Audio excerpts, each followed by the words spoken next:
Tasmai Shri Guruve Namaha. Sri Chaitanya Manobhistam Stapitam Ye. Oh, we lost your audio, video also. Hold on. What happened?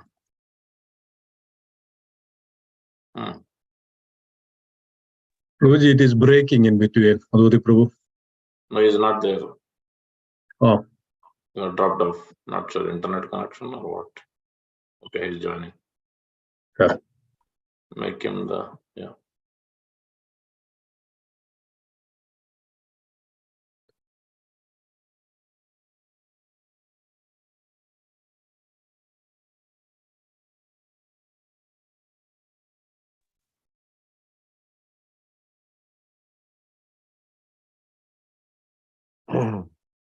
Om Namo Bhagavate.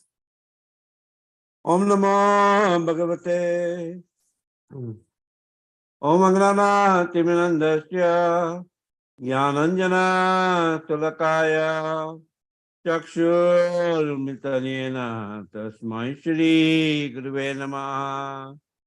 Sri Chaitanya Manobhistam Stapitam Yena Bhutale Swam Rupa Kadamayam Dadati Swa Padandikam Vandeham Shri Guru Tijuta Padakamalam Shri Guru Vaishnavanscha Shri Rupam Sagrajatam Jagana Raghunathavitam Tam Sajivam Sadvaitam Savadutam Parijana Saitam Krishna Chaitanya Devam Shri Radha Krishna Padam Jagana Lalita Shri Vishakha Vitamsha. He Krishna Karuna Sindhu Dinabandhu Jagatpate Gopesha Gopika Kanta Radha Kanta Namaste Sapta Kanchana Gaurangi Radhe Vrindavaneshwari Rishabhana Sute Devi Pranamami Hari Priye Vancha Kalpatarubhasya Kripa Sindhu Bhaivacha Patitanam Pavane Vayo Vaishnavebhyo Namo Namaha. Jai Shri Krishna Chaitanya Prabhu Nityananda Sri Advaita Gadadhar Sivasadi Gaura Bhakta Vrinda. Hare Krishna Krishna Krishna Hare Hare Hare Rama Rama Rama Hare Hare. Hare Krishna Krishna Krishna Hare Hare Hare Rama Rama Rama Hare Hare. Hare Krishna Krishna Krishna Hare Hare Hare Rama Rama Rama Hare Hare. Hare Krishna. Jai. So, we're just going to take the first words of the chapter.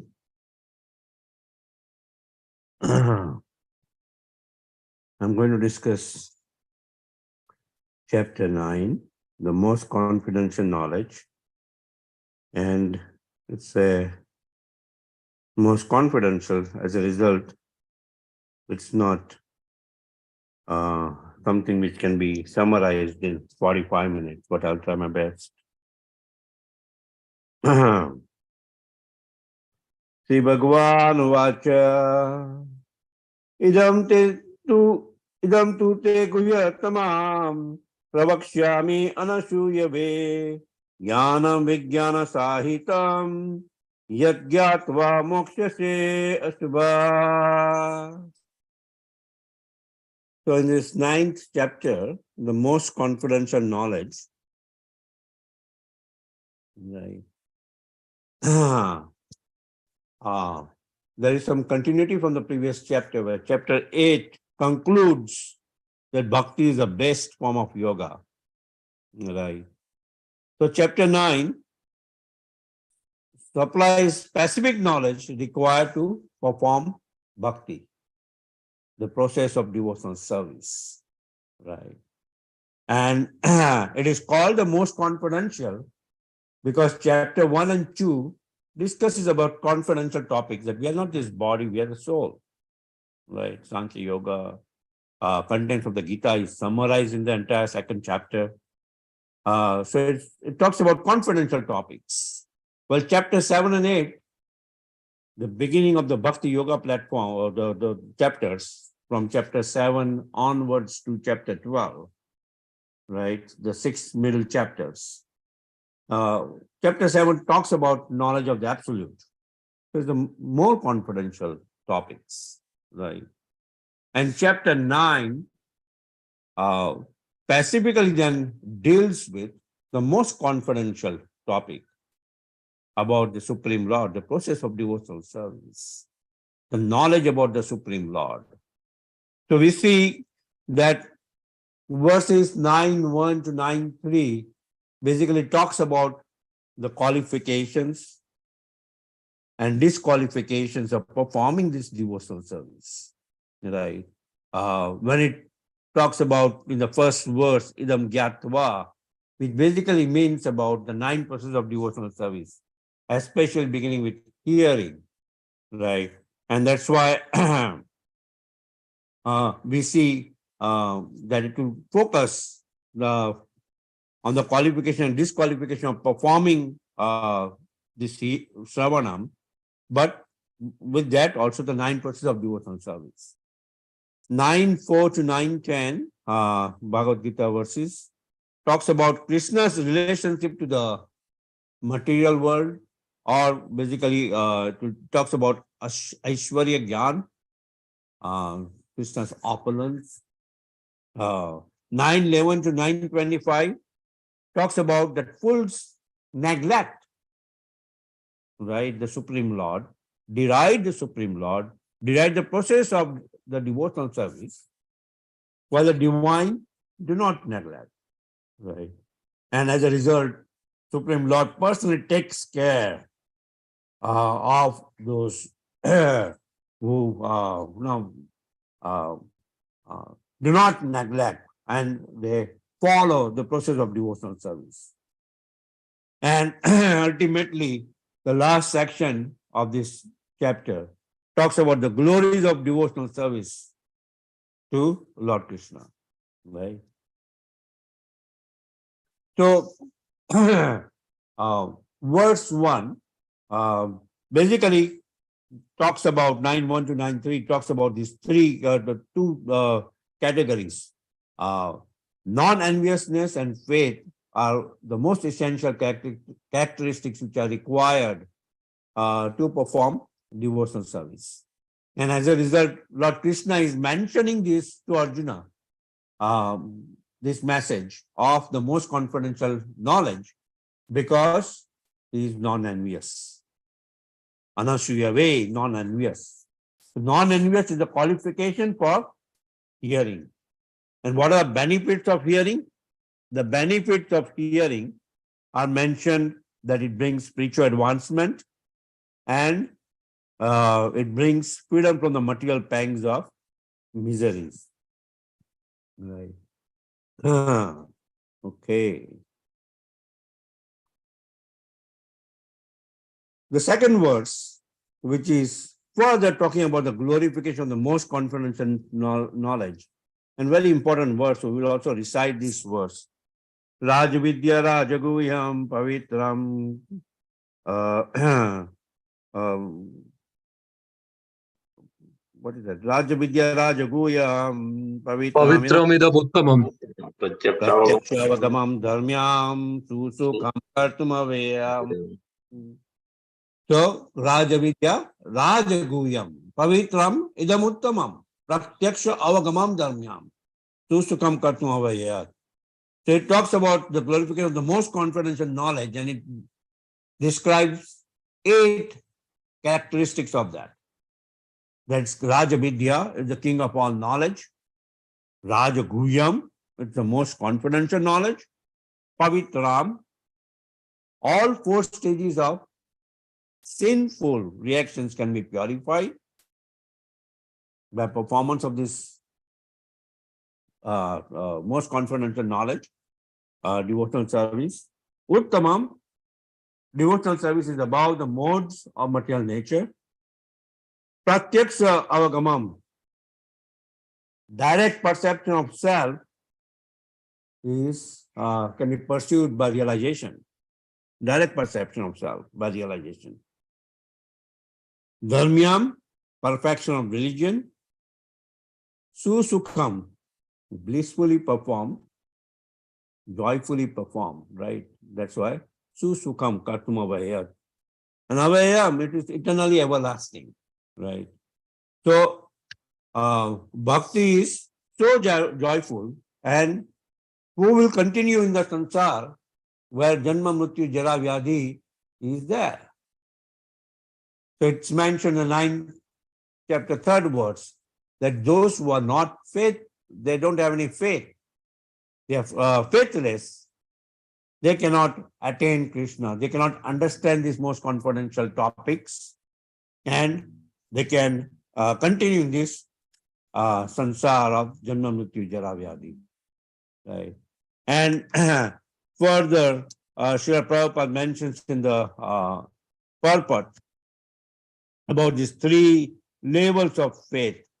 Lowest have no faith, no knowledge of scriptures, they can easily fall down. Example, people coming to Krishna consciousness with some hidden motives, right? Lowest faith, they are just flickering faith. Second level is the firm faith, but they are not advanced in scriptural knowledge. They are simply trying to follow by association and simplicity. That's why they are on the second level, but they are firm faith. And first level, the highest, is they are firm faith, and at the same time they are well versed in scriptures. As a result, there is no chance of fall down from the first level. From the second level, they may fall down. From the third level, high chances of falling down. We see in the Dasamula Stotra, it mentions Sadau Shraddha. It starts with faith, right? And ultimately, that faith, if it is nourished with Sadhu Sangha Bhajana Kriya, and further Anartha Nivritti, after getting in contact with an expert devotee, then our initial faith becomes Nistha, firm faith. And then we can have further emotions about asakti, right? Ruchi. We can start having taste of devotional service. Asakti, we are steadfast in performance of devotional service, bhav, and ultimately prema, right? So this is the first section of this particular verse. When we mention about it purifies one of the 4 stages of sinful life. So this is just the cycle of sinful life put together, where sinful desires are there in form of seeds, and then we perform sinful action, papam. Whatever action we perform, there's a reaction. So there is aparabdha, which means unmanifest reaction, and prarabdha, which is manifest reaction. With unmanifest reaction, there is also the moment we perform the papam, there is also we increase this sinful proclivity tendency, kutam, and that's why it goes as a cycle, where the kutam, which further leads to bijam, the desires, increases the desires to perform sin, and it goes in that cycle. And ultimately, a part of the karma can develop into manifest reaction, prarabdha, and ultimately we suffer in this material world. But devotional service purifies us from all these 4 stages: bijam, papam, aparabdha, prarabdha. It ultimately nullifies all these reactions. Okay. Then further in the section, 1 minute, hold on.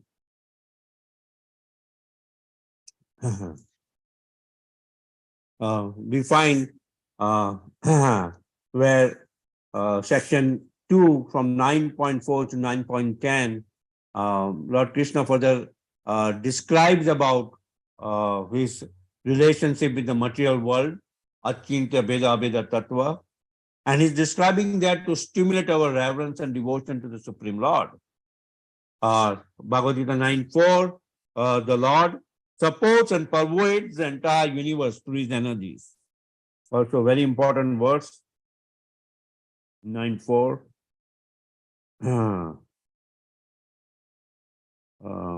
Hold on for 1 moment.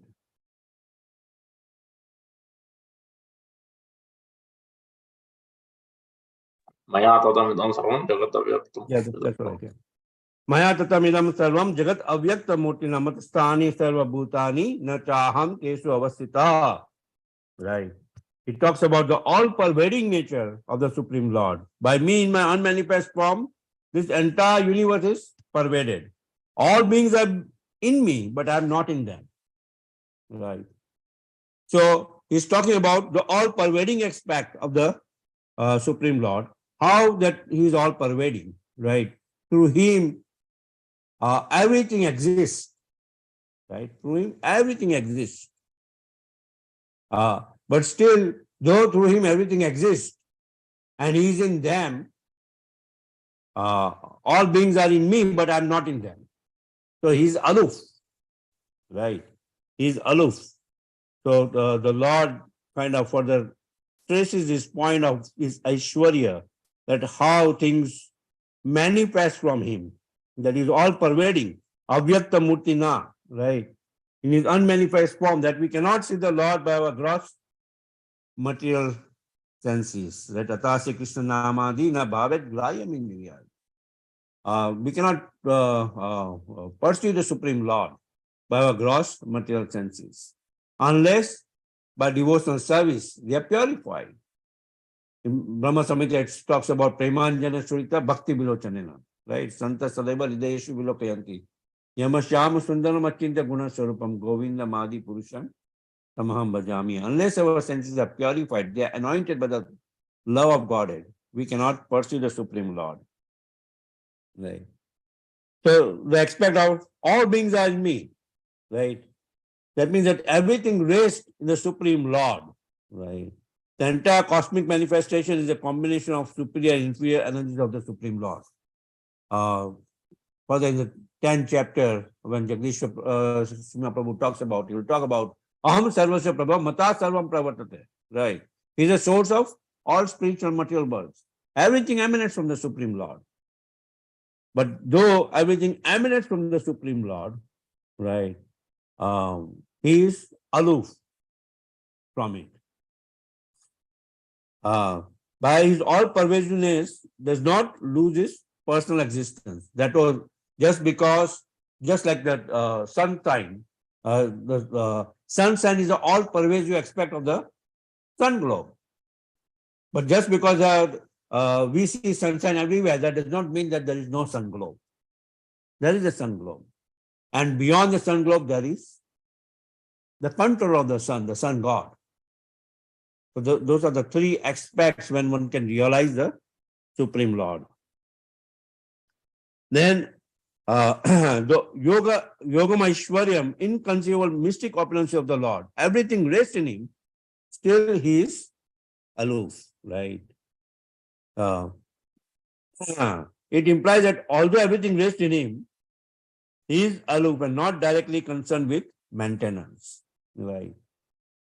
The examples of inconceivable opulences is the planetary systems are floating in space, and space is the energy of the Lord, but is different from space. Right? Space is the energy of the Lord, but he is different from the space. Right? The Lord's energy, further we see about, is marginal energy, right? Is external energy, is in the form of the entire material world. Is marginal energy or Tadastha Shakti is in the form of living entities, and is internal energy is in form of all his internal associates. His internal energy, right? And above that also is the energetic, the Supreme Lord himself, right? Further to explain that, he gives an analogy of the wind and the sky in the 6th verse to talk about that how the wind moves everything, right? But it does not move the sky. The sky remains untouched by the wind, right? So the all wonderful cosmic manifestation, which is compared to the wind, exists, but they exist by the will of the Lord, which is compared to the sky. And still the Lord is aloof, just like the sky is aloof. It's not touched in one sense by the wind. It's not affected by the movement of the wind. Okay. I'm getting...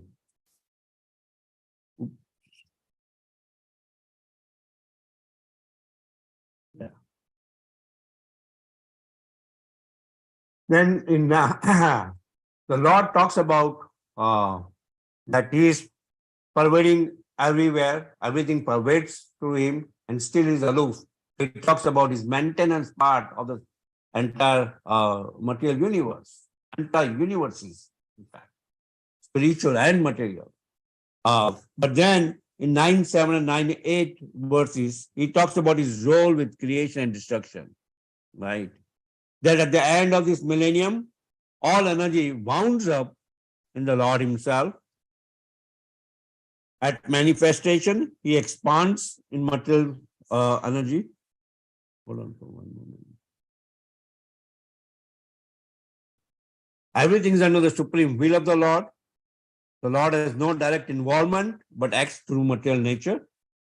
And the creation takes place to accommodate inclinations or the desires of various living entities. The Lord, in 9th verse, he talks about he's neutral. Udasinavat means he's neutral. Further, it's mentioned about Vaistamya Naijinyana. Lord is transcendental to all material dualities. He is always engaged in blissful pastimes in the spiritual world. In the 7th chapter also we see about that how the three modes of material nature come from him, but he is not touched.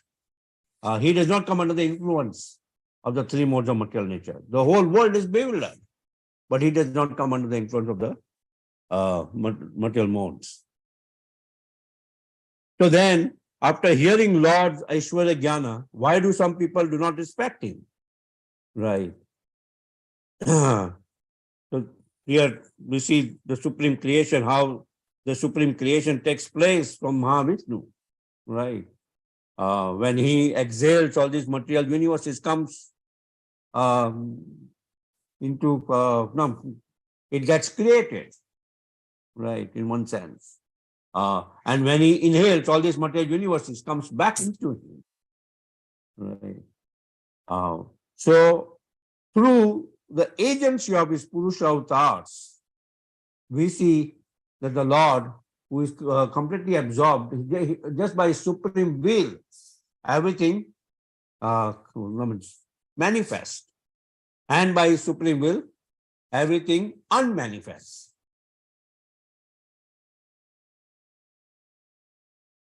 Prakritim swam avastabhya varjami punam punam bhutagramam imam kritsnam avasam prakriti vasat. Everything unmanifests. The whole cosmic order is under me, under my will, it is automatically manifested again and again. And under my will, it is annihilated at the end. And in the 9th verse, again, Mayadhyapsena prakriti swetesa characharam.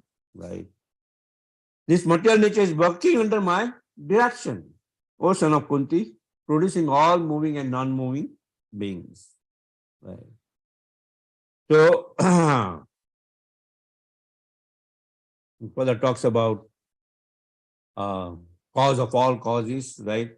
From Brahma Samhita, Ishvara Parama Krishna, Satchidananda Vigraha, Adi Adi Govinda Sarva Karana Karanam. Govinda, Krishna is the supreme Godhead, he is the origin of all and he is the prime cause of all causes.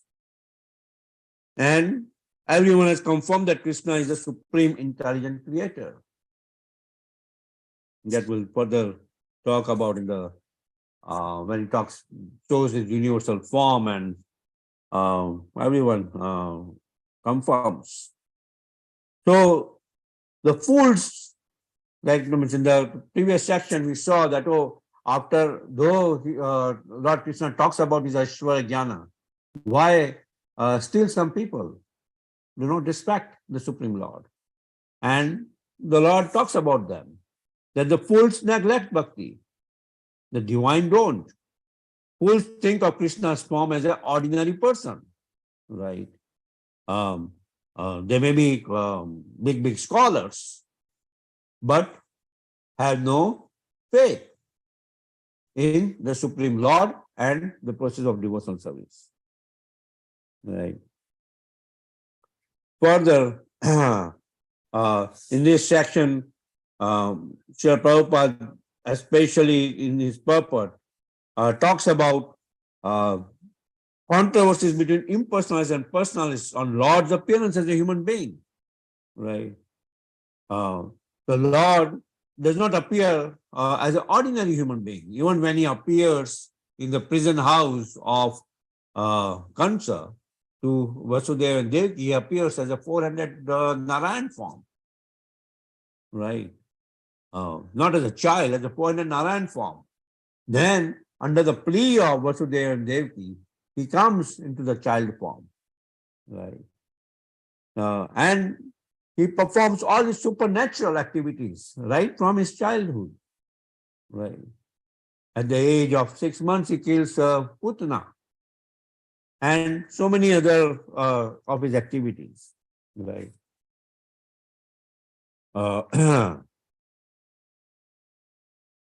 The two examples of the Lord's appearance, the Lord appearance as human is one of his features of his transcendental body. Right. And Krishna appears as a 4-armed form and then 2-armed form in front of Vasudeva and Devaki. The universal form which Krishna shows to Arjuna, immediately when Arjuna is requesting the Supreme Lord, he winds up the universal form and comes into his 4-handed form. And on further request of Arjuna, he comes into the 2-handed Ramchandra form. Right.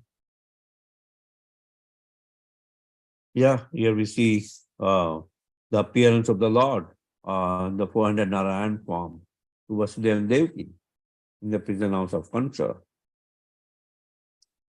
So the Mayavadis quote Srimad Bhagavatam to prove Krishna as ordinary man. They say everyone is God. Right. The Supreme is present in every living entity, and to establish Krishna as an ordinary man or everyone is God. But Jiva Goswami and Vishwanath Chakravarti Thakur refutes that Krishna is present as Paramatma in the hearts, and to give attention to Archa Murti in temple, the deity form of the Supreme Lord, and not to respect other living entities is neophyte mentality and is useless worship. Vishwanath Chakravarti Thakur warns about this mentality. The conclusion is Krishna is present in everyone's heart as Paramatma. Therefore, everyone is embodiment or temple of the Lord. So everyone should be respected. Right? Everyone should be respected. The impersonalists deride temple worship. They say that since God is everywhere, why restrict ourselves to deity worship?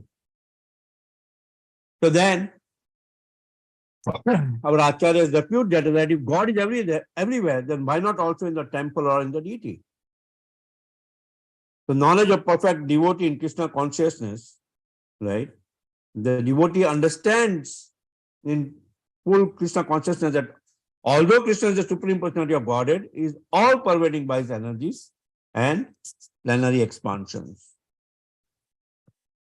In 9th chapter 12th verse, it talks about fate of those who out of bewilderment disrespect Krishna's form. Right? They are attracted by demonic and atheistic views, and their hope for liberation, fruitful activities, and culture of knowledge are all defeated. So what about those who do respect Krishna as he has revealed himself? Right.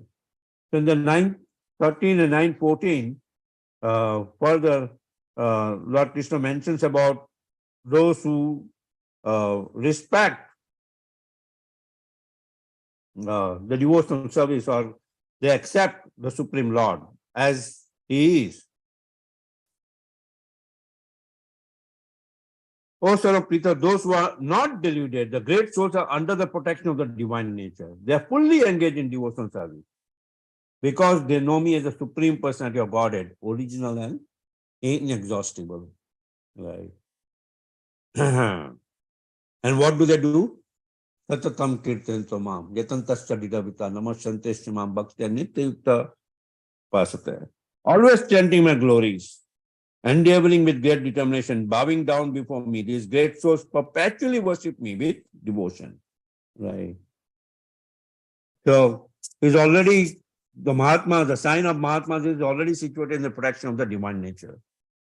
And by surrender unto Supreme Personality of Godhead, he is situated in the divine nature. His guidance of a spiritual nature is called Daivi Prakriti. He does not divert his attention to anything outside Krishna, because he knows Krishna to be the original Supreme, and it's attracted by his two-handed form and performs unswerving devotional service. Right. Okay.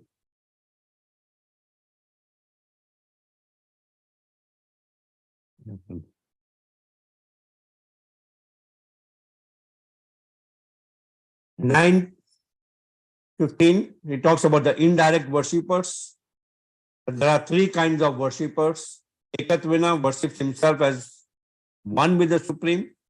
These are the impersonalists, where they think that they will also become Supreme one day. They are the lowest and most predominant. And the destiny is given in text 9:11 and 9:12. They are mudas, fools. Ultimately, they will fall down in this material world. The second category is Pitatvena. They concoct some form of the Supreme Lord and worship that form. The demigod worshippers are also Pitatvena, and they are discussed more in detail from 9:20 to 9:25 words. And Vishwata Mukham accepts the universal form of the Lord as the Supreme. The best of these three is definitely Vishwata Mukham considers universe to be the supreme organism and worship that. But above that is those who worship the Supreme Lord as the original Purusha, right? Govindam Adi Purusham Tamaham Bhajami. Ishwara Paramakrishna Satchidananda Vigraha. They cannot, the materials cannot conceive of anything beyond this material manifestation. And they are discussed in text 9:16 to 9:19. The three levels of Krishna worshippers, the topmost are the Mahatmas, 9:13, 9:14. Then there are four types of Sukritinas in the 7th, 16th verse of the 7th chapter. Chaturvida bhajante mam jana sukirtana Arjuna. Artho jigyasu ati jnani cha bharata shava. Right? And then 3 types of jnanis discussed here in 950. Ekatvena, Pritatvena, and Vishwatamukam. Then further 916, Lord talks about, but it is I who am the ritual, I the sacrifice, the offering to the ancestor, the healing herb, the transcendental chant. I am the butter and the fire and the offering. Right. So of all the components of sacrifice, only the important terms are clarified here, that ritual, Vedic sacrifice known as Jyotistama is also Krishna, sacrifice is Krishna, oblations offering to Pitraloka is Krishna, fire, one of the 5 material elements, therefore, is also the separated energy of Krishna. I am the father of this universe, the mother, right? Furthering, hold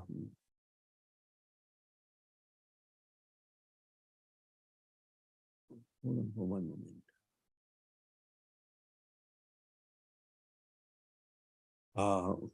I am the father, mother, support, and grandsire. All these relationships in the material world are part and parcel of Krishna, which implies they are all Krishna, right? Dhata, the purifier, the Omkar, all the Vedas. In 918, I am the goal, the sustainer, the master, the witness, the abode, the refuge, and the most dear friend. I am the creation and the annihilation, the basis of everything, the resting place and the eternal seed.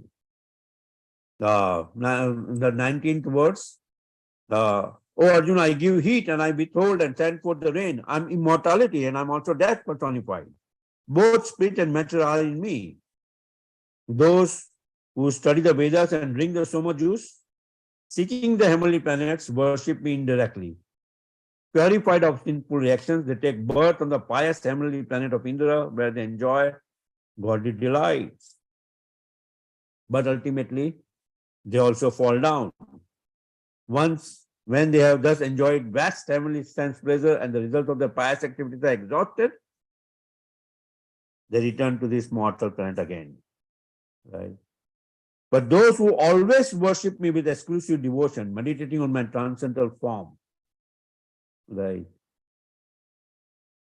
With to them I carry what they lack and I preserve what they have. Ananyas chintayantamam yajana paripasate tesham nityabhi yuktanam yoga shemam vahamiham. His only desire is to associate with the Supreme Personality of Godhead. You always worship with exclusive devotion, unable to live without Krishna even for a moment. Such Krishna conscious activities are called all auspicious and full of spiritual potencies. So yoga implies such a devotee undoubtedly approaches Lord without difficulty, and the Lord helps the devotee achieve Krishna consciousness by yoga. Shema refers to the merciful protection of the Lord. When one becomes full Krishna consciousness, the Lord protects him from falling down to miserable condition life. There are 3 analogies for indirect worship of Krishna as the improper method: pouring water on the leaves and branches and not the roots, feeding different parts of the body but not the whole, and not to follow the laws of government, and offering bribes to the officers. So this entire process is called avidhi purvakam. Vedas recommend different yajnas, but yajna is to satisfy the Supreme Lord Vishnu. And ultimately beneficiary of all yajnas is Lord Vishnu. Demigod worship is for temporary benefit.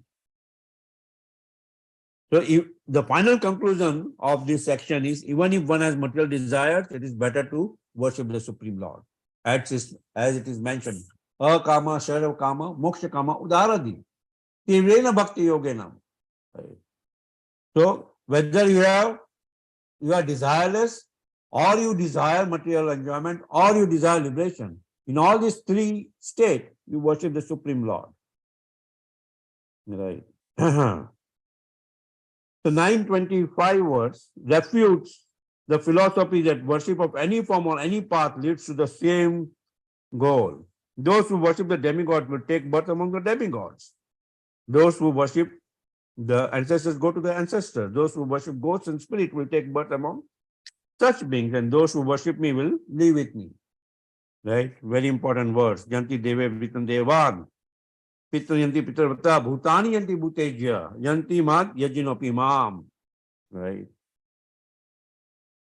So destination depends on the faith reposed.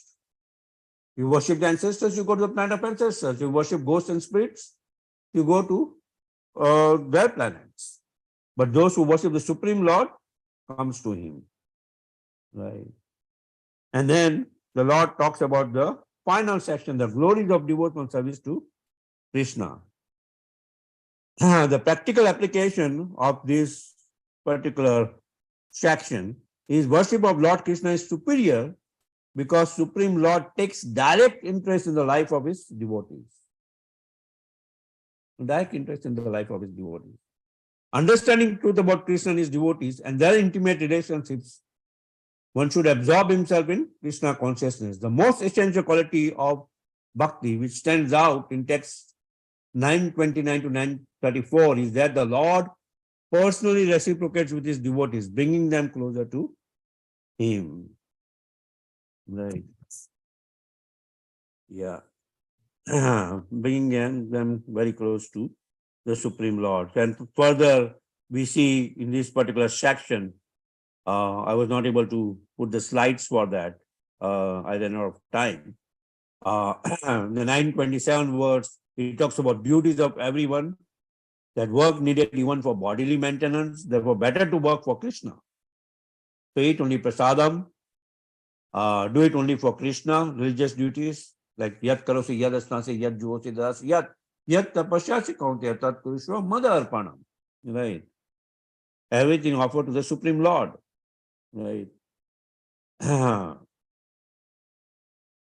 928 words, it talks about yukta and yukta vairagya to perform activities under superior direction and perform all the activities and give the fruits to Krishna, yukta vairagya. Right. 928, 929 words, Krishna stated earlier that he delivers his devotees and annihilates the miscreants. But shouldn't the Supreme Lord, who is the father of all living entities, treat all, both the good and bad, equally? Right. And in 29th verse, Lord Krishna himself clarifies that Krishna is not partial, is equal to everyone. He envies no one. Right. I am envy no one, nor am I partial to anyone. I am equal to all, but whoever renders service unto me in devotion is a friend, is in me, and I am also a friend to him. Bhakto asime sakacheti. Even if one commits the most abominable action, but is performing devotional service, right? Api chet suduracharo bhajate mam ananyabha. If he is engaged in devotional service, he is considered to be saintly because he is properly situated in his determination. He quickly becomes righteous and attains lasting peace. O son of Kunti declared boldly that my devotee never perishes. Kunti prati janahi name bhaktya pranashyati. O son of Peter, those who take shelter in me, though they be of lower birth, women, Vaishya and Sudras, can attain the supreme destination.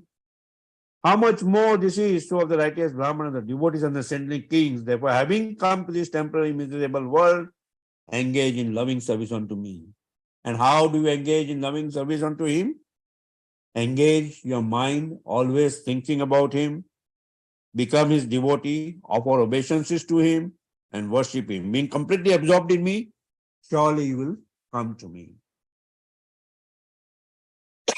Are there any questions?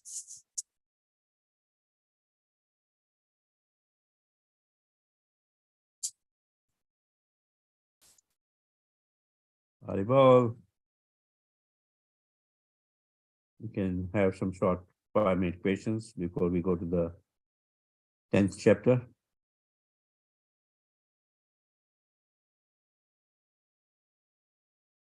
Sorry, I had to go in express speed. No, you have enough time. Our speaker is missing in action for the next. Speaker is missing in action. Very good. I must have bribed him. All right. Okay. The 10th chapter we don't have. Okay, Amritam, go ahead. Amritan Babu, you have to unmute yourself. Yeah, go ahead. Hare Krishna. Thanks, Hare- Prabhu. Thank you. Prabhu, if you can please explain when Krishna says everything is in me, but I'm not in everything. When we know that Paramatma is there even in the atom. Yeah. Yeah, so in form of his energy, right, he is in him, but not in him. Achintya Veda, Abheda Tattva, simultaneously one and different from him. Like the example of sun globe, sun sign. The sun sign is all pervasive aspect of the sun globe. As sun sign, the sun is present everywhere. But at the same time, the localized aspect of the sun is not present everywhere. It is present only at one place. And above that, the sun god. No, means there are so many different sun in different universes. Right?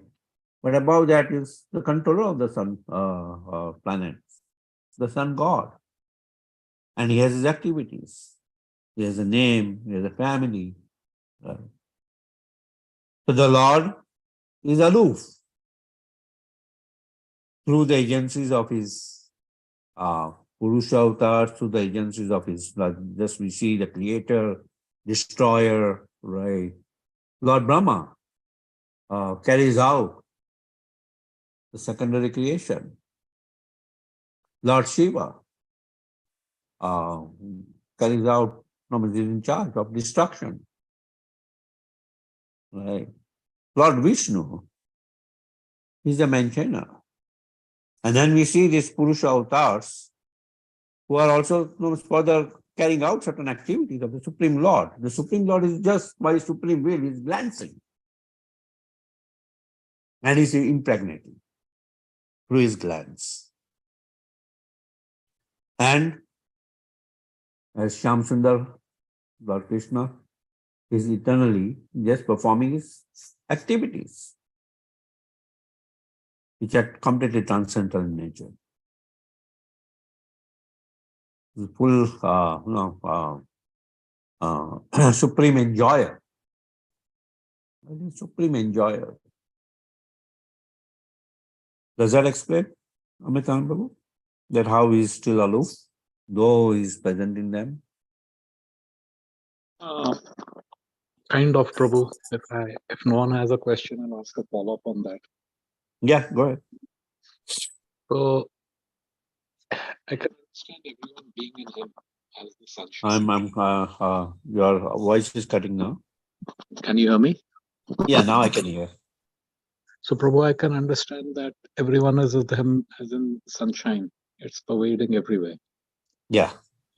Now, sunshine in one way, if we can look at it, the Brahman is one Brahman. of the, for a lack of better word, the Brahman is the inferior aspect of Krishna. Yeah. Just for comparison's sake, actually Krishna is absolute. Yeah. Then similarly, the next higher level is Paramatma, and then the Paramatma highest is. level is Bhagwan. Yeah. So when Bhagwan, Shri Krishna is speaking, he says, everything is in me, he means the Brahman, or are we to understand it as he as Mahavishnu? Yeah. Everything is Mahavishnu. in him. He is Mahavishnu, everything is in him. And through the agency of Mahavishnu, everything comes out. So if you see the Purusha avatars physically, through them everything comes into being. This entire material nature comes into being through the agency of the Purusha avatars. Mahavishnu exhales all these material universes, comes into being. He further expands as Garbhodakshay Vishnu. From him, this stem with the lotus flower manifests from his navel. And that 14 planetary system, which is the entire material universe. And that is only of one material universe, in that one bubble. And there are many bubbles. So, Garbhodaksha. Prabhu, Mahavishnu is actually all this is Lord Balram, correct? So Expansion of Lord Balram. expansion, correct. Expansions of Balram. So Mahavishnu is many layers removed from Balram. Yeah. But the spiritual world is Lord Balram, right? He's the one who is manifesting and maintaining, supporting everything.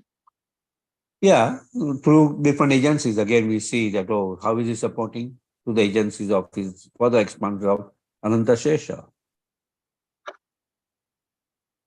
Right? Ananta Shesha further is well, um, holding all this uh, material universe on his roots. No, the spiritual universe, Prabhu. Yeah, the spiritual universe also. Oh, okay. That's Ananta Shesha. The Ananta Shesha has further expansions of the Ananta Shesha on which each Garbhodaksha Vishnu rest, Hmm. right? And through their hoods also, they hold different material planets of that particular universe, Mm-hmm. right? So how are they held? The scientists will just philosophize, oh, they are just held and they're just moving around, right? But how are they held? To the mercy of the Lord, it is being held. And when the Lord says that, oh, I'm holding that everything is in me, but still I am aloof. Achinta Veda Abheda Tattva, simultaneously one, but different. I'm aloof. He has nothing to do, in one sense, to the material creation. Right. Through his agencies, this material creation takes place. Like, we talk about his glands. Right. His glands itself personifies as Shambhu, who unites with Durga, the material nature, right? He himself, like Shriram Yatha Dadi Vikara Vishesha Yoga, milk does not get contaminated, it does not, no, it's aloof. But when it comes in contact with the fatty acids, it becomes yogurt, right? So when the glands of the Supreme Lord, as Lord Shiva, when he comes in contact with Lord, with the material nature, right? You see how his glands also remains aloof in that way. The person glancing is aloof. His glance is personified as Lord Shiva, who further carries out the task, coming in contact with the material nature and impregnating all the seeds required for creation.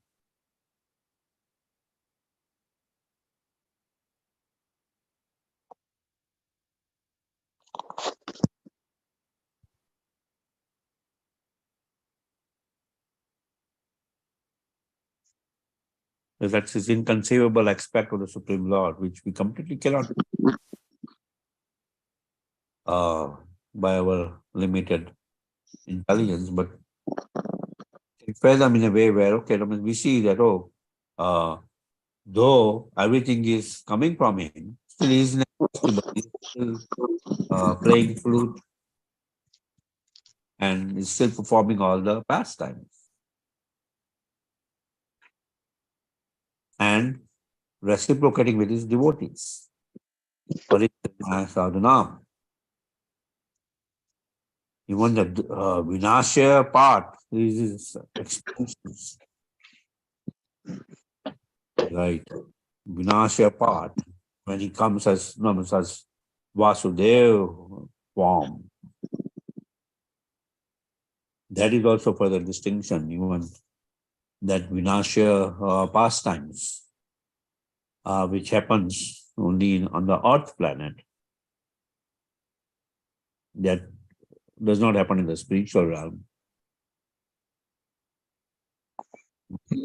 Check part happens on the earth or the material universe. Right.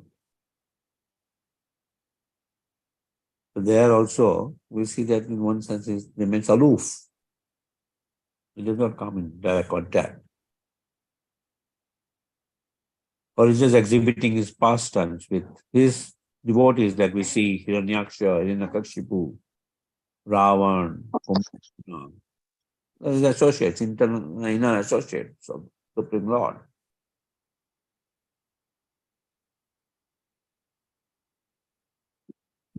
Right? Yeah,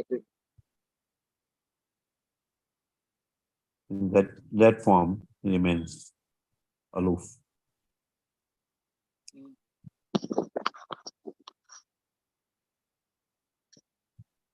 Is there any other? What's happening with Jagdishwar Prabhu? Uchana Prabhu? He's sick. He's sick, all right. He thought he was confused. He thought it was Monday. I told him today. But Okay. anyways, Yeah. What a these guys. can I ask a practical question, Prabhu? Yes. So, of course, we understand he is inconceivable, Krishna, Yeah. and we all are accustomed to our limitations and thinking in a particular way. Yeah. So, for example, we can only understand 3 dimensions, but mathematically, there are more than 3 dimensions. Yeah. And that's how we can understand that more dimensions exist. Yeah. So like this, Prabhu, with Krishna, there are many a times that in Shastras, it could get a little baffling. Mm-hmm. So at least we know that in so-called material science, there is something like, for example, math, with which you can show that there is, 4 dimensions, 12 dimensions, whatever exists. Mm-hmm. Mm-hmm. So similarly, when we apply it to the scriptural science, spiritual science, Yeah. is there any other tool like mathematics or not like math, some tool which will help Yeah. us go beyond our limitations? Bhakti. Bhakti is a tool. Right. Realization. Yeah. So bhakti is a tool, the process of devotional service when we perform that. Right. Directly we even pursue things. Pratyaksha avagamam. With our senses, we will be able to pursue it. But those senses, first of all, need to be engaged in the service of the Lord. Otherwise, it will remain blunt material senses through which we won't be able to pursue the truth of God. So that mathematical model, right, can, on a spiritual level, can only take us to some extent, right? Our Sadaputta Prabhu and all the scientist devotee, even the mathematical theories. Sadaputta Prabhu was a mathematician.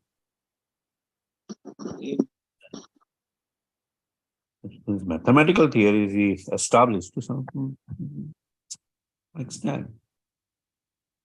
But beyond that some extent, the understanding is through bhakti, process of bhakti. In Srimad Bhagavatam, Canto 5, the entire model which Sadaputta Prabhu put together, right, on which basis the temple of the Vedic planetarium is formed, of these various material universes. Right. So it's mentioned that from our mathematics, from our material science, will come to that, be able to, the advancement of material science will come to the knowledge of that ultimately will be able to calculate the distances between different material planets and all. Right? But that won't be sufficient to understand the Supreme Lord.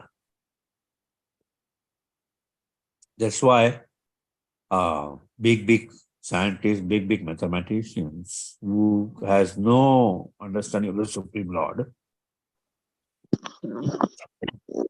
will stop at that particular point. Beyond that, or either nothing is existing or everything is coming by chance. The Darwin ultimately, he put some hypothetical data and he could not linearize the data. So, he just formed some models to linearize the data.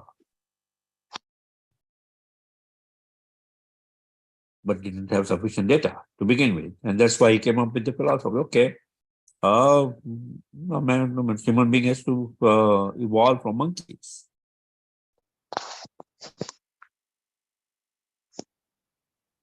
And he came to his own philosophy of how creation took place. Big Bang.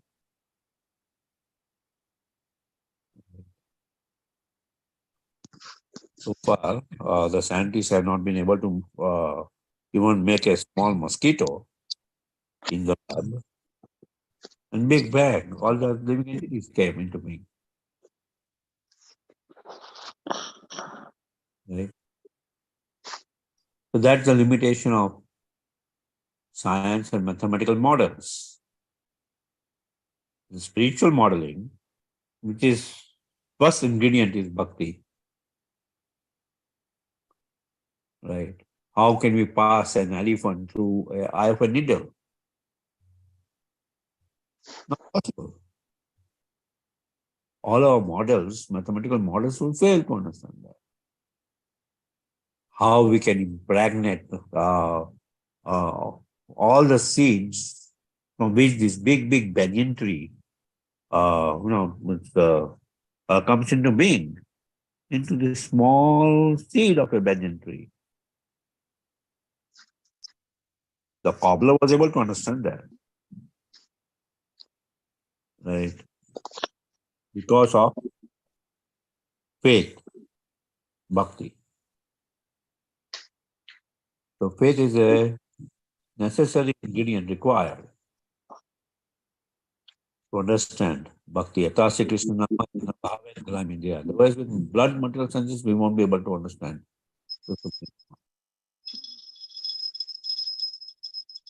We'll come to some conclusions only to a certain extent. Beyond that, it's like I had read articles where big scientists mentioning that, okay, ultimately, I could not explain where that big scientist went into Jagannath Rath Yatra and he started dancing and feeling emotions. He said, that kind of feeling I could not explain what happens at that particular level. Right? Is that some hallucination or is that I cannot explain? So that's a higher dimension.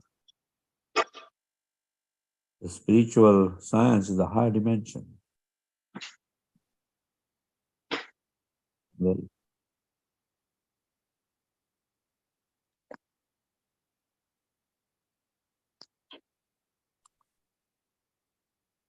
yeah. Is that okay? Yeah, Prabhu. Thanks. Okay. Are Hare there any Krishna. other questions? Since today we have plenty of time for discussion. Yeah. Madhupati Prabhu, Hari Bol, Hare Krishna. Hare Krishna, Jai Prakash Guru. Yeah. Okay. So you mentioned that you need a faith Yes. for the to understand the okay. So for the spiritual science or whatever. So what do you suggest for the people who don't have a faith? Because everybody who comes in the beginning, they may not have it.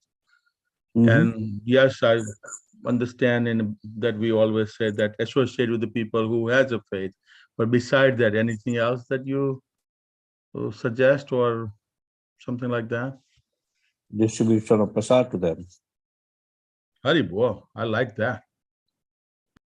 Yeah, I mean, so how prasad, the inconceivable potential of the prasad manifests to them, that's also inconceivable. How devotees came to Krishna consciousness, they had no faith in the Supreme Lord or the process. But just by eating prasadam, they came to Krishna consciousness. Right? So the devotees have that task that no, the whole world is filled with avajnanti mamudha manusham tanum. The fools deride me. The Lord is mentioning here. And you see that the whole world is deriding the Supreme Lord.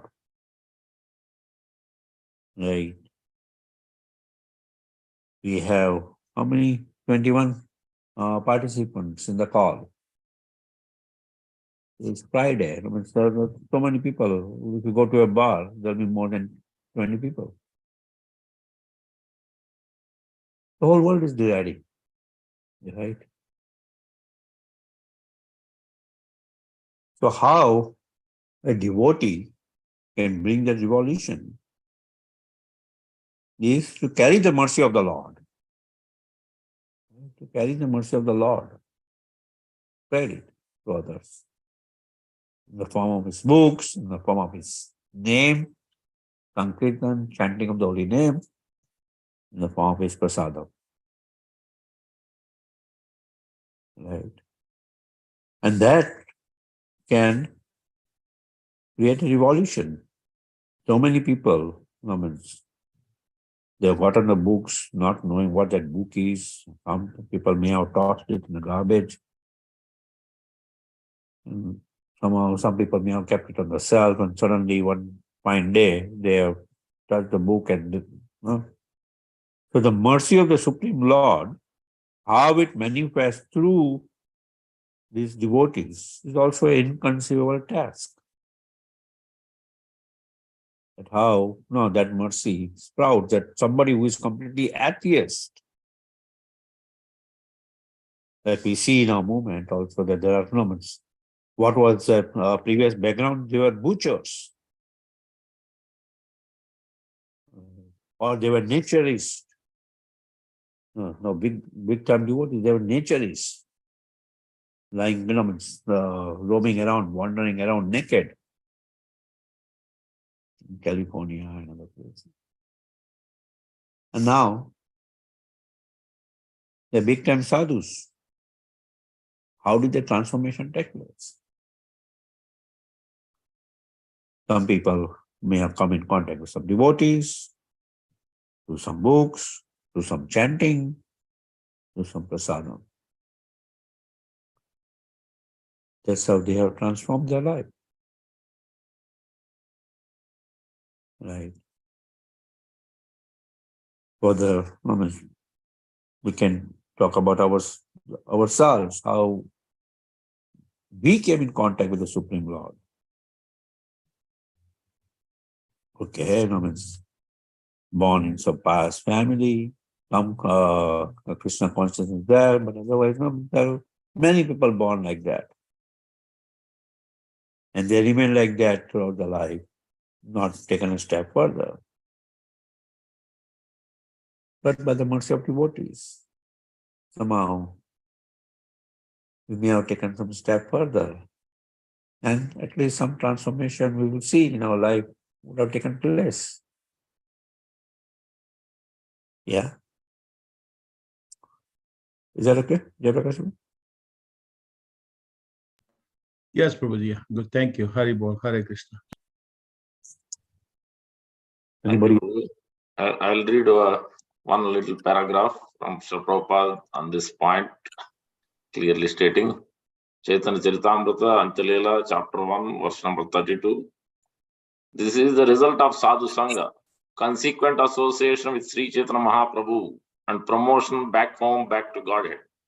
This result is possible even for a dog by the mercy of a Vaishnava. Therefore, everyone in the human form of life should be induced to associate with devotees. by rendering a little service, even by eating prasadam. What to speak of chanting and dancing? Everyone can be promoted to Vaikuntha Loka. It is therefore requested that all our devotees in this ISKCON community become pure Vaishnavas, so that by their mercy, all the people of the world will be transferred to Vaikuntha Loka, even without their knowledge.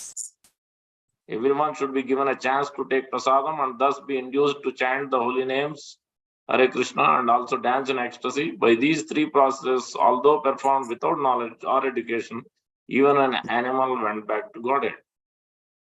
Jai Shri Prabhupada. Yeah. And we see that, right?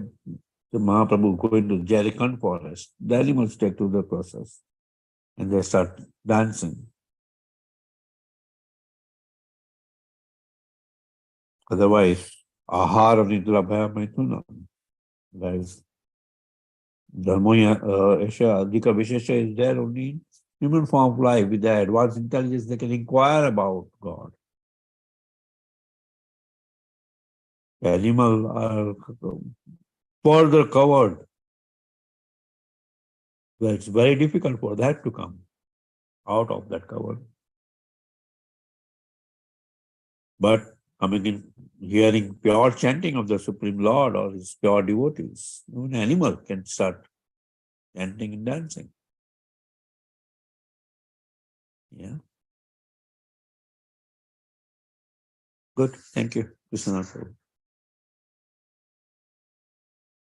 Anything else?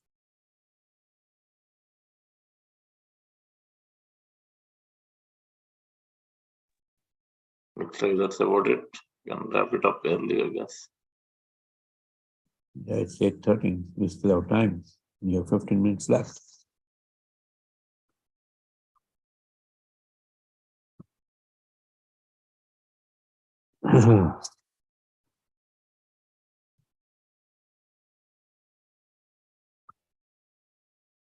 Yep. Anybody else wants to add something on the Rajdhani Express, which I read through the chapter? Most confidential knowledge.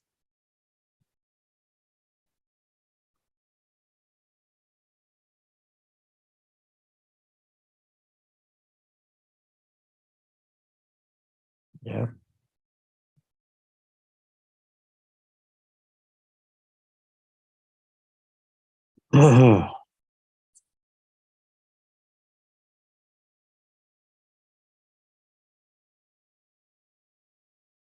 Okay. Next week, you'll hear about Vibhuti Yoga, chapter 10, right? Opulences of the Supreme Lord.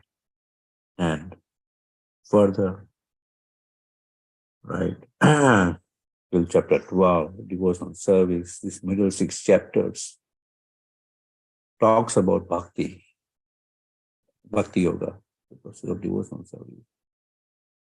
That's why chapter 12 is titled Devotional Service itself. And then further talks about Jnana Yoga from chapter 13. So we see beginning is Karma Yoga, ending is Jnana Yoga, and the middle is Bhakti Yoga. The Bhakti is supported by yoga. See that in between. And the 18th chapter, then further after the beginning verses of Jnana Yoga, it talks about ultimate conclusions about your devotional service. That's why this Manmana Bhava Mad Bhakto verse is repeated again in 18th chapter. Yeah. That's the Paribhas Sutra of the Bhagavad Gita. Sarva-dharma parityajya Manmana Bhava Mad Bhakto. Yeah. Okay. You want to read about chapter 9 and glories of chapter 9? Yeah. Let me read. So that, okay. Glories of the 9th chapter of Bhagavad Gita from Padma Puran. Lord Shiva said, My dear Parvati, now I will relate to you the glories of the 9th chapter of Srimad Bhagavad Gita. There was a town of the name Mahishmati on the bank of Narmada river, where one Brahmana of the name Madhava lived. That Brahmana very strictly followed all the injunctions of the Vedas and possessed all the good qualities of the Brahmanical class.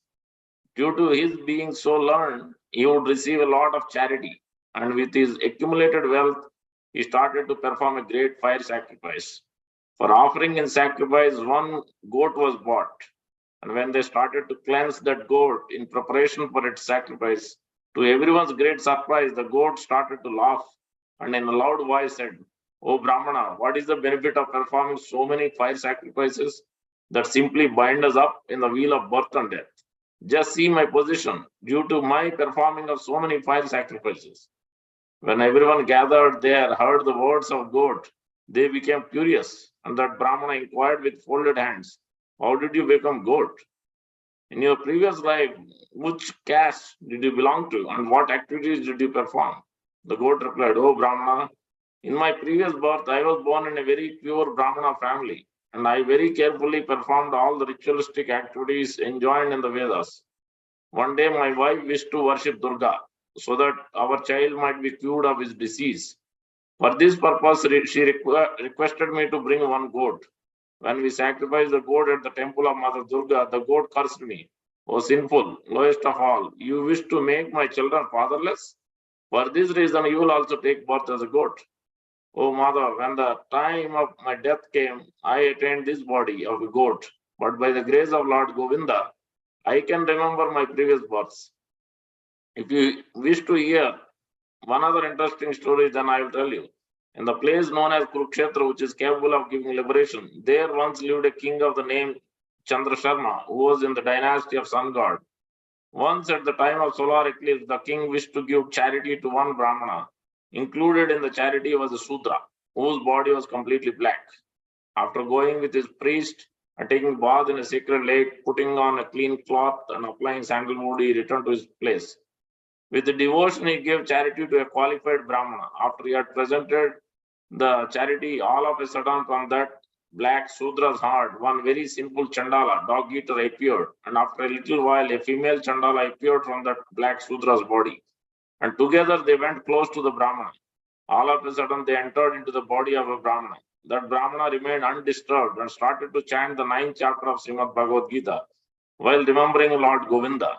The king, witnessing all these activities, was stunned, unable to say anything. As soon as the words of the 9th chapter of Srimad Bhagavad Gita came on the lips of the Brahmana, the Vishnudutas appeared there and chased away these two Chandalas.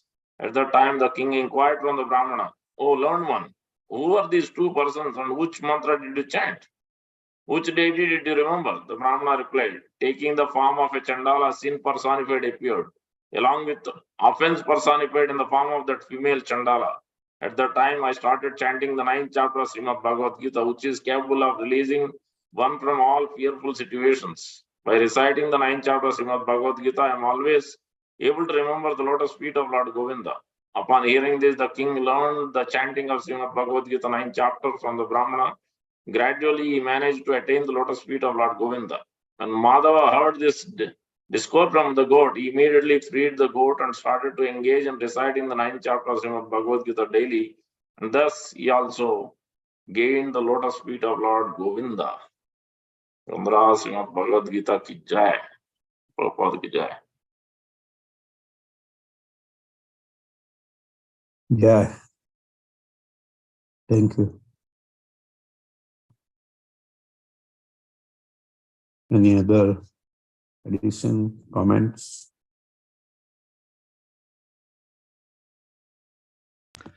Yeah, Madhupati Prabhu, I wanted to take the opportunity.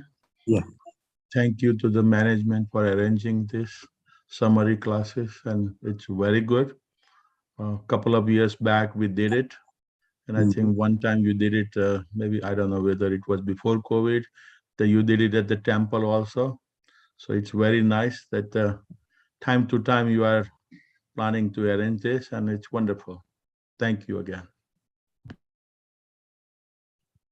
Thank you for attending it.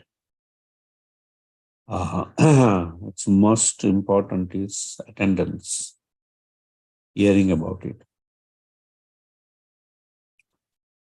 So, and those who are able to share, it's also their purification, who are able to share when it is heard. Tushyanti cha ramanti cha. The Chatushloki Bhagavad Gita, 4 verses, you will hear about Matchita Matgata Prana, Bodhintas Parasparam Tushyanti cha ramanti cha. More will converse about this among each other. So various points, and each and every speaker will bring their own flavor, and it's like all these flavors are different spices added, where the preparation each and every time you say, oh, I never heard this before, and you'll be able to relish it more.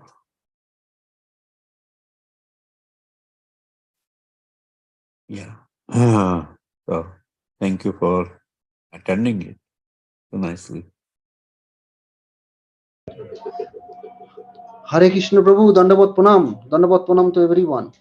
Yeah. No, Prabhu. Yes, Say, Prabhu. Prabhu. Yes, Prabhu, you are talking about the spices of Bhagavad Gita. Best spices is Bhagavad Gita is Prabhu Bhakti, Prasad Yoga, Prabhu. I think that is the best Yes. prices.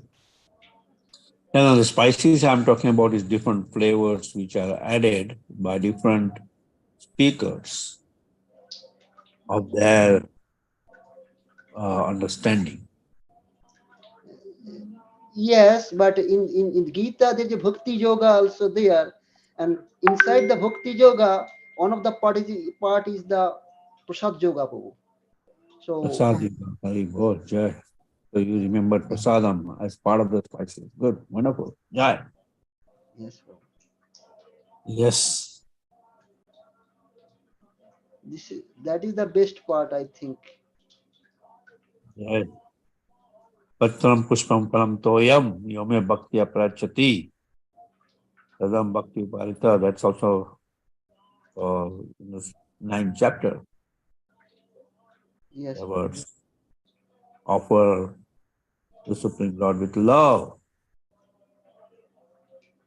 Patram pushpam. Right? Leaf, flower. So, fruit, water. But when it is offered with love, the Lord will accept. Yes, and taking prasadam also Seva, Prabhupada told that too. Yeah. Lord is all merciful. That is the inconceivable mercy is that after accepting it, he gives as prasadam. Otherwise, if he does not give it as prasadam, what would happen? Yes, Prabhu.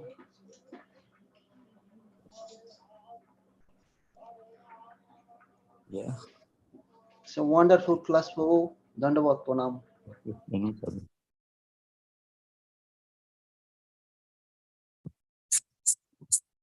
Yep. Thank you very much.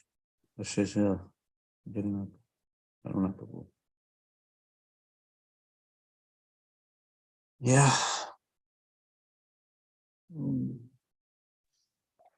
धन्यवाद प्रभु जी.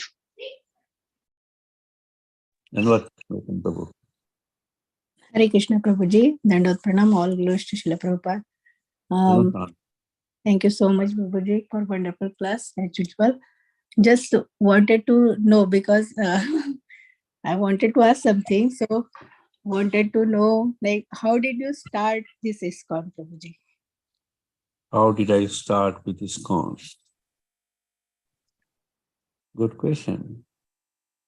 To prasadam.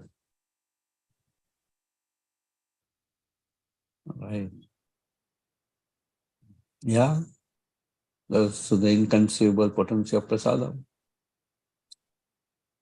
That as a child, I will go and sport at the Jew beach with my cousins because my mother is from Bombay, so many of my cousins stay in Villapala. So as a child growing up, I'll spend my summer breaks and all at Bombay and go with them to sport at Jew beach and play there. And when we'll get hungry, one of my cousin sisters said, "Oh, there is a temple here where they have nice rasgulla and samosa." This was way back in 26, 77 time frame. Prabhupada was that person.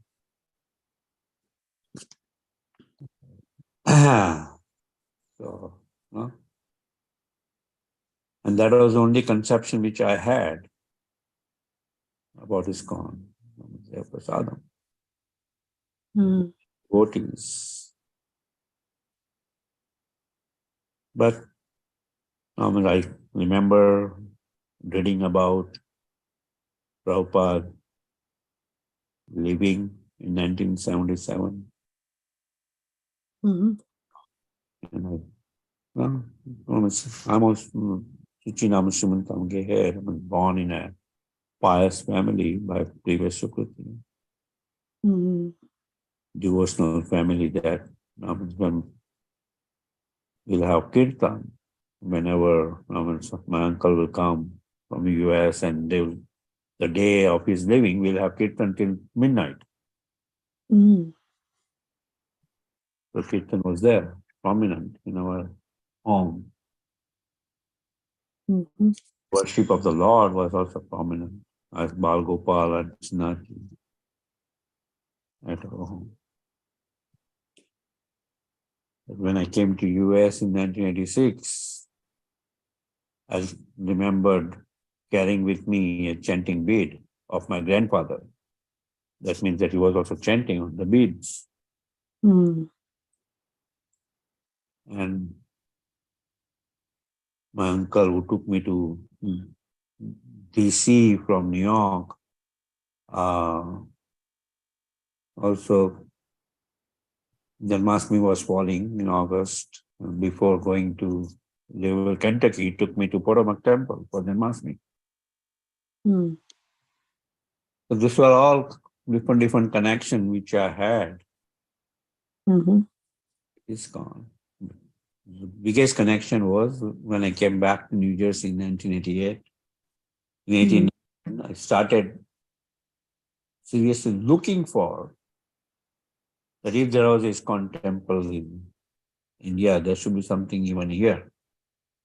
And as a PhD student at Stevens, I was also working part-time in a motel desk clerk. And I inquired to my staff there. And one of the persons said, "Oh yeah, there's a temple here." And he gave me the directions and I called. Ended up in Tuaco the day of, I ended up one day before Janmashtami, and then I got 2 Bhagavad Gitas from them. And then the next day, Janmashtami day, I attended the Janmashtami program, 1989 Janmashtami. And from that day onwards, that at that time I was not just coming for prasad or this or that. At that time I was looking for something. With all the things which I was going through. So I'm like, no, from that day, I don't remember stopping coming to this. Yeah, that's how I came. I'm still learning to follow.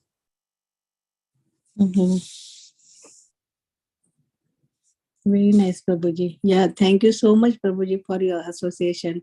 Because my Prabhuji came with you for yatra, and that made really turning point for him also. Because he was not thinking, I was telling chanting and all that, but he was not willing to do. But after yatra, lot of changes came in his life. So thank you so much. Those yatras are important. Mm. I had Hari Kishore with me on the call, Ashish Karuna, Prabhu. Yeah. Bala Prabhuji also there, right? Yeah, Bala Prabhuji family. yeah. Babu Jyoti Boga. Mataji. Yeah, Jyoti Mataji, on that yatra. Yeah, that is.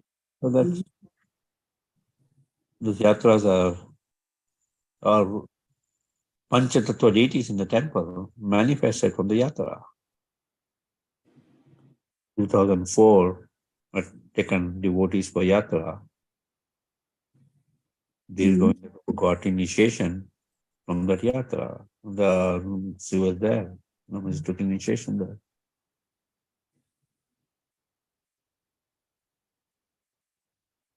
Yeah. Yeah, thank you so much, Prabhuji, for your association. Thank I you. remember after Mangala Arati, we were having Bhagavatam class. That also made a lot of difference in life. Every Saturday, today morning, I You was are just getting, saying, yeah, Saturday at that morning. time, you were getting only one flavor. Now you are getting so many wonderful flavors of ice cream.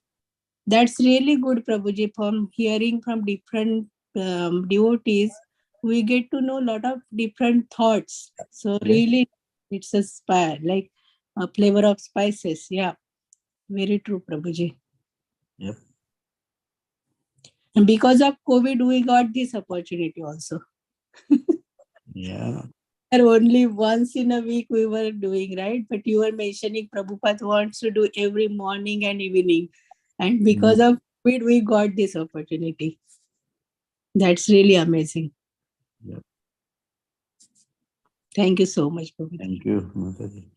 Hari.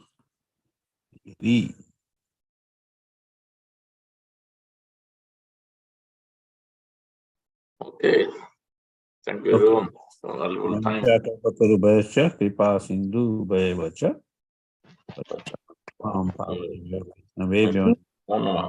Yo Namo Namah. Jai. Gopal ki jai. Any announcement, Krishna Prabhu? You can go ahead. Sunday morning we will have class with Grace Sarvadruk Prabhu on Sarvadharman Paritya verse. So please join 8-9. And next week, also Monday to Friday, we will have the continuation. Chapter 10 we will try to include on Monday, early maybe 6:15 to 7. We'll figure that out and let you know. So please join next week as well. And Monday, Ekadashi. Ekadashi, right, Prabhuji? Yes. Monday is Ekadashi, Sapla Ekadashi. Yeah. Okay, thank you everyone. All glories to Sri Prabhupada and all glories to all of you.